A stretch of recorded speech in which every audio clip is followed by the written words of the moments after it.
Amen. Tunay nga na masarap magpuri sa Panginoon sa kahit ano pong paraan na pwede nating ibigay sa ating Diyos. At ngayon po ay bumabati po ako ng isang magandang araw po sa ating lahat. At muli ay magsasama-sama po tayo sa ating pong samba sa Panginoon sa pamamagitan ng pag-aaral ng kanyang mga salita at pag-awit ng mga awitin para sa ating Panginoon. At ngayon po ay makakarinig po tayo ng mga pasasalamat at pagpupuri para sa Panginoon mula po sa ating mga kaibigan. Pakinggan po natin ang kanilang mga pasasalamat. Magandang araw po sa bawat isa sa atin. Salamat dahil nagkaroon po ako ng pagkakataon upang ibahagi sa inyo ang katapatan ng Panginoon sa aking buhay. Ang una ay salamat dahil ako po ay mayroon trabaho na tumutugon sa pangangailangan at mga gastusin sa aming bahay.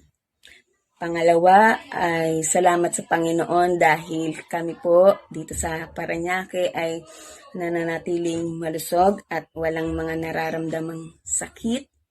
Pangatlo po ay salamat sa Panginoon kasi malusog din po ang aking tatay sa probinsya at nagkakaroon po kami ng komunikasyon upang iparating o ibalita yung aming mga sitwasyon dito sa Parañaque at sa Ilocos.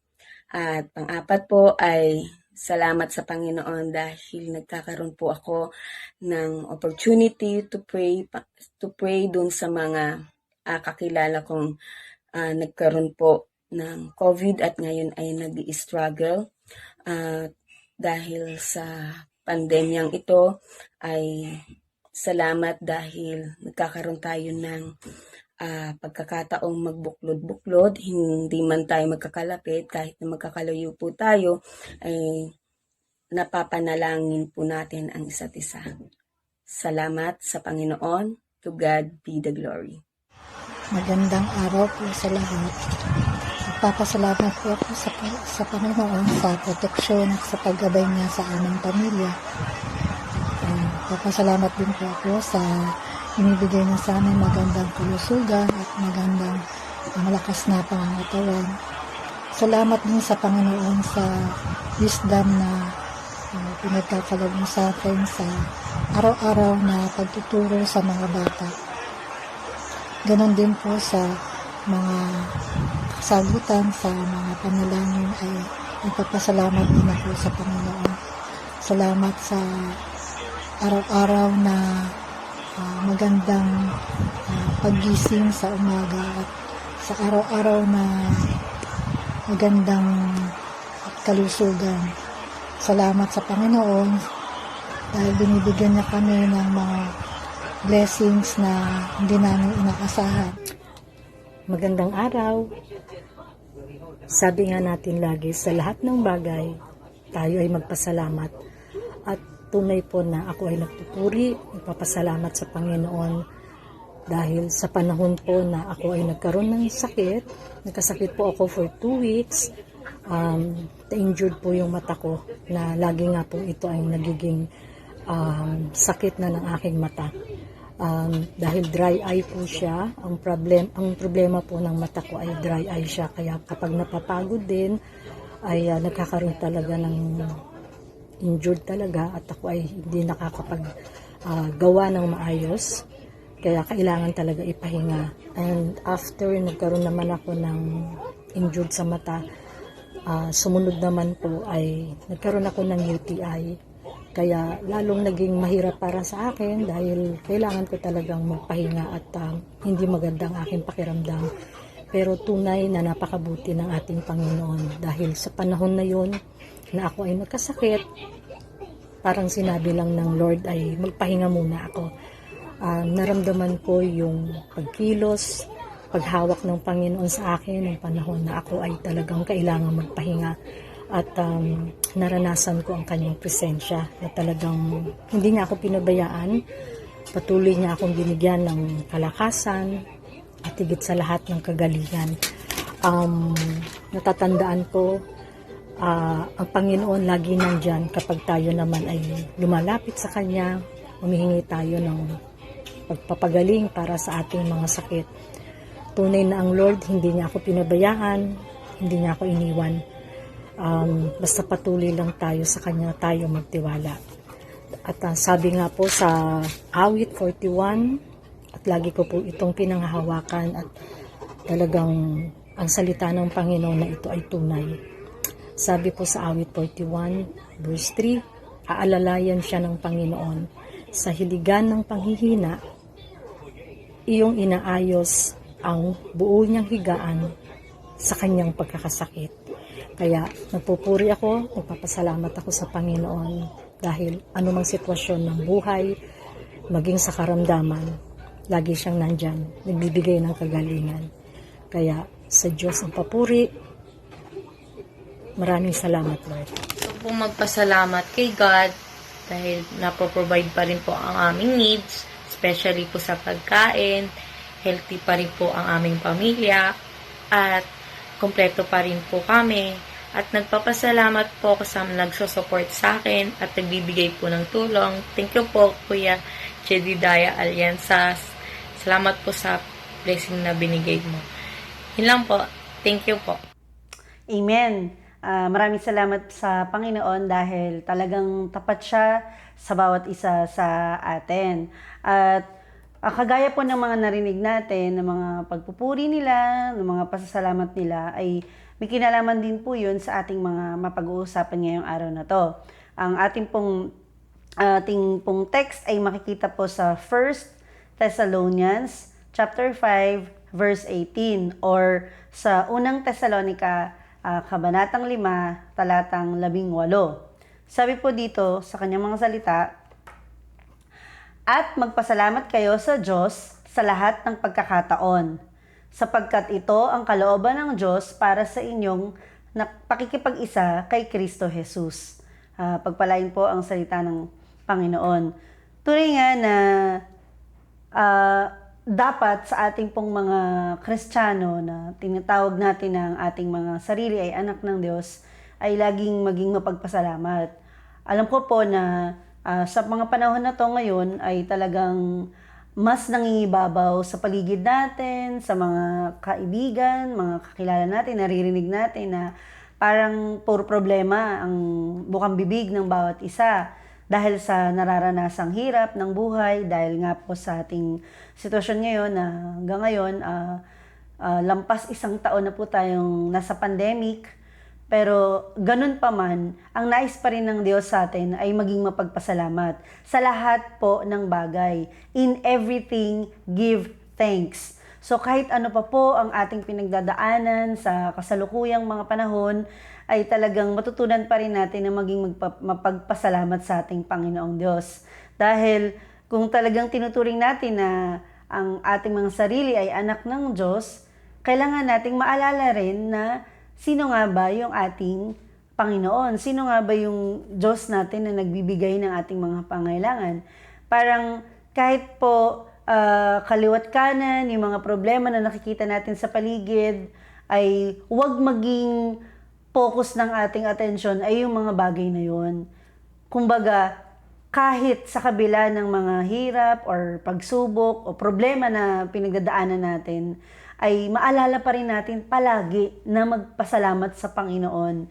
Kasi yun po ay gusto ng Diyos na ginagawa natin. Tayong mga nakipag-isa sa Panginoong Jesus, kalooban ng Diyos na ang bawat isa po sa atin ay maging mapagpasalamat.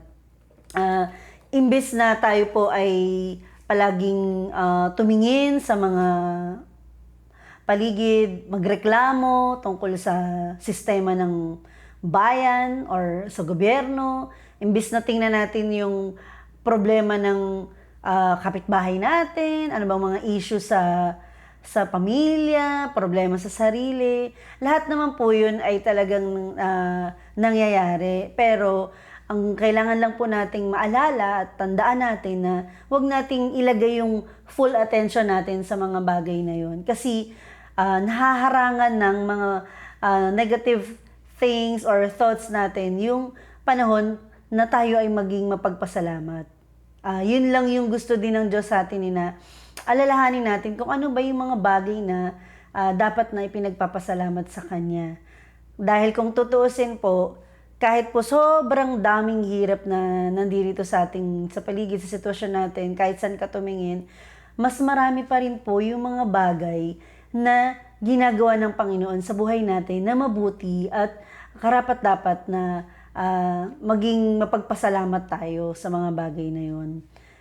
Wag nating kalimutan na kasama natin ang Diyos sa mga sitwasyon na to, na hinayaan ng Panginoon, hinahayaan ng Diyos yung ating mga sarili na humarap sa iba't ibang mga pagsubok kasi alam niya na mapagtatagumpayan natin at may pangako siya na kasama natin siya at hindi niya tayo iiwan. Kahit po paulit-ulit po natin yun na naririnig, ay yun ay ibig sabihin ay totoo po na pinangako po yun ng Panginoon. Let us not focus ourselves complaining about what we see or what we hear, about everything na negative po. Kasi talagang magiging hadlang yon para hindi tayo tumingin sa Panginoon para magpasalamat. So, bawat umaga sa pagising natin, magpasalamat tayo sa Panginoon sa kalakasan, sa buhay, sa mga trabaho natin, sa karunungan na binibigay niya,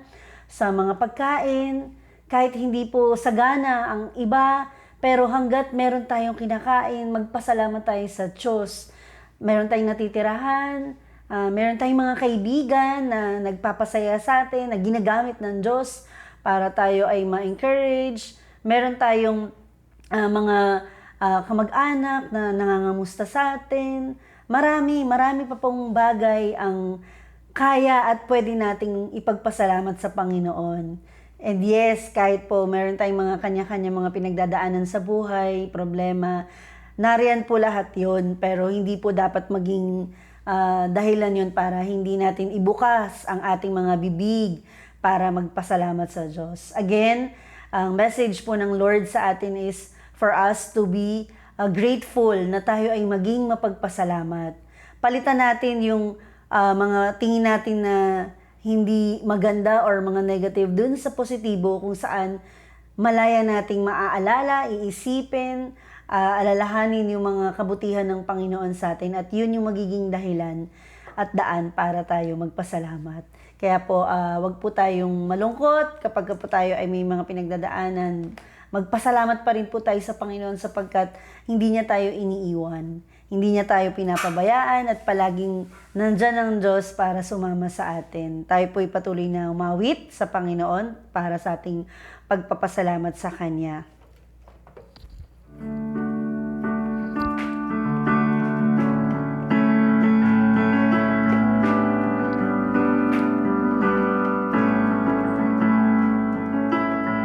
I come before you today,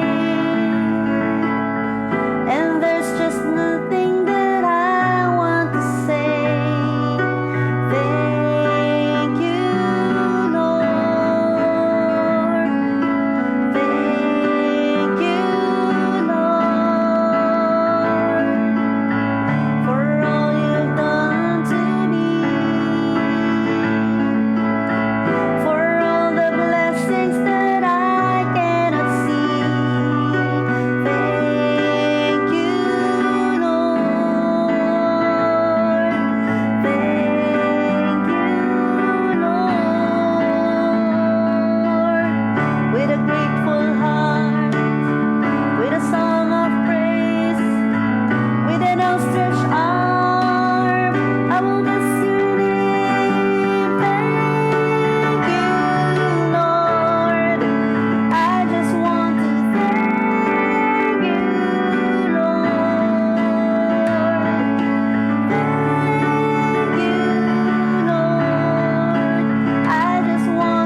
Panginoon, tayo po ay manalangin. Panginoon, maraming salamat nga po dahil Ikaw yung Diyos na nagtuturo sa amin para maging mapagpasalamat. Opo, Panginoon, iba't iba ang aming sitwasyon ngayon. Kahit po lahat kami ay nakakaranas ng hirap sa buhay, iba-iba ang aming mga kinakaharap.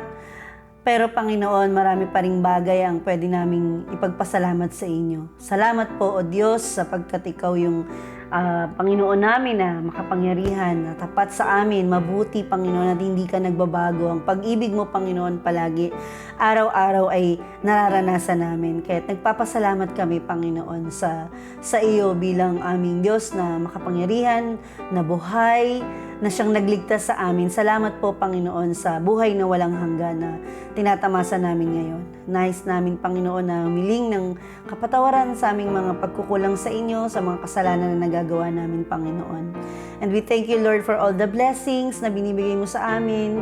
Minsan sa dami or sa sobrang saya namin, nakakalimutan namin na magpasalamat sa inyo, Panginoon. May mga pagkakataon sa buhay namin na hindi namin lahat nasasabi sa iyo yung mga pasasalamat dahil sa dami.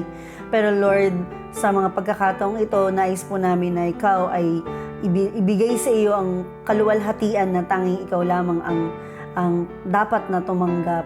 Maraming salamat po dahil nararanasan namin ang pagkilos mo sa mga buhay namin. At alam mo, Panginoon, ang aming mga nararanasan. Maraming salamat sa pagpapagaling mo sa mga may karamdaman. Maraming salamat sa pagpapalakas mo sa mga mahihina. Maraming salamat, Panginoon, sa mga pagkakataon na pwede kami manalangin at makipag-usap sa inyo, Panginoon. Maraming salamat po sa aming bansa.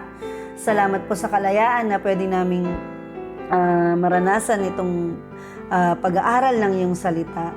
Salamat po sa aming gobyerno na kahit hindi perpekto, Panginoon, alam namin na ikaw ang kumikilos, Panginoon. Lahat po sila sa mga officials ng aming bayan, itinataas po namin sila, Panginoon, sa inyo. Wala pong perfect sa kahit isa sa kanila, Panginoon, at alam namin yon. Tanging ikaw lamang yung pinagtitiwalaan namin, O Diyos, na siyang kikilos at talagang magbibigay ng tamang solusyon sa problema ng aming bansa. Bigyan niyo kami, Panginoon, ng katatagan pa sa pagharap namin sa mga issues ng aming bayan, lalo na po sa panahon ng COVID-19 na hanggang ngayon, Panginoon, ay marami ang apektado. Lahat kami, Panginoon, apektado. Maraming nawalan ng trabaho, maraming may sakit. Dalangin po namin, Panginoon, lahat ng mga may sakit na tinamaan ng COVID-19, Panginoon, kakilala o kaibigan man namin or mga nababasa namin sa news, napapanood sa news. O Lord, extend mo po ang inyong mapagpagaling na kamay, Panginoon, sa lahat ng mga may sakit, Panginoon. Hindi lamang ng COVID-19, kundi lahat ng may karamdaman, Panginoon. Sa panahon ngayon, Panginoon, ang hirap magkasakit dahil sobrang marami ang nasa ospital, puno na ang mga ospital, mahal ang gamutan, mahal, Panginoon. Pero kami, O Diyos, naniniwala at nananampalataya kami, Panginoon, na ikaw yung tutulong sa amin, magpapalakas ng aming resistensya, na mag-iingat sa amin, Panginoon. At kami din, Panginoon, ay tulungan din namin ang aming mga sarili na maging maingat din kami para sa aming sarili at para sa aming mga mahal sa buhay upang hindi po kami magkasakit. Tulungan mo kami na igalang namin ang aming gobyerno, sumunod sa mga protocols at palaging idulog sila sa inyo sapagkat hindi nila kayang mag-isa. Tanging ikaw lamang ang makapagbibigay ng karunungan sa kanila, kaya't nais naming ipanalangin ang bawat isa po sa kanila mula sa aming presidente, sa vice-presidente, sa mga senador namin, congressmen, lahat ng mga mayor, ng mga vice mayor, ng mga konsehal, ang mga gobernador, vice-gobernador at ang lahat ng mga nanunungkulan sa mga barangay, ang kapitan, ang mga kagawad, Panginoon, hanggang sa SK team, Panginoon. Lahat po sila ay nais naming ilapit sa inyo, Panginoon, na bigyan nyo sila ng katatagan, ng katapatan, ng kabutihan, Panginoon, na paglingkuran ng bayan ng may takot sa inyo upang hindi sila gumawa ng anumang mga kamalian o mga kasamaan na dulot ng dyablo na nagtuturo sa kanila. At pag i-unite mo po, Panginoon, ang bawat isa po sa kanila, kami rin na mga mamamayang Pilipino ay talagang makiisa sa mga ginagawang mabubuti ng government Kung meron man silang nagagawang mga mali, Panginoon, tanggalin mo yun, O Diyos. At kung may mabubuti silang ginagawa, ay yun po ay maging magpatuloy po, Panginoon. Maraming salamat po, Panginoon, dahil tapat ka sa iyong pangako na hindi mo kami papabayaan. At hanggang ngayon, Panginoon, ay pinangahawakan namin iyon. Maraming salamat po na ikaw ang sumasama sa mga seniors, sa mga bata, sa mga kabataan, sa mga maliliit na sanggol na siyang iyong ginagabayan, Panginoon, ang bawat isa po sa amin, ang mga balo, ang mga single, Panginoon, ang mga mag-asawa. Ikaw po ang tumutugon ng kanilang mga pangailangan at sumasama sa kanila, Panginoon. Comfort us, O God, kung kami man po ay may mga pinagdadaanan. Palakasin mo ang bawat isa po sa amin at alisin mo ang mga alalahanin namin na talagang ipagkatiwala namin sa inyo, Panginoon, lahat. Maraming salamat po dahil may Diyos kami na pwede namin takbuhan. Kahit hindi ka namin nakikita, nagtitiwala kami na kaya mong gawin, Panginoon, ang lahat ng ito, kung ano man po yung mga pinagdadaanan namin. At patuloy, Panginoon, na ikaw ang sumama sa bawat isa po sa amin, sa mga nagtatrabaho, sa mga may hanap buhay. Panginoon, paunlarin mo po ang buhay at kabuhayan ng bawat isa po sa amin. Kahit po nasa period kami ng hirap dahil sa pandemya, ikaw pa rin yung Diyos na magsusupply ng aming mga pangangailangan. Dahil ikaw ay Diyos na mayaman, hindi ka, Panginoon, magkukulang sa amin. Thank you so much, O God. We commit everything to you. Ano man, Panginoon, ang aming mga plano, maging akma ito sa iyong kalooban, Panginoon. Alisin mo ang anumang hadlang sa amin na dulot ng diablo na siyang gumagawa upang masira ang aming pagtingin sa inyo, Panginoon. Maraming pong salamat, patuloy ka namin itataas at patuloy namin ipagpapasalamat lahat ng mga ginagawa mo sa buhay namin. Thank you for everything, O God. Maraming salamat po sa mga bagay na palagi ninyong ibinibigay sa amin, hindi ka nagkukulang, Panginoon. Gawin mo po kaming mapagpasalamat bawat araw, Panginoon.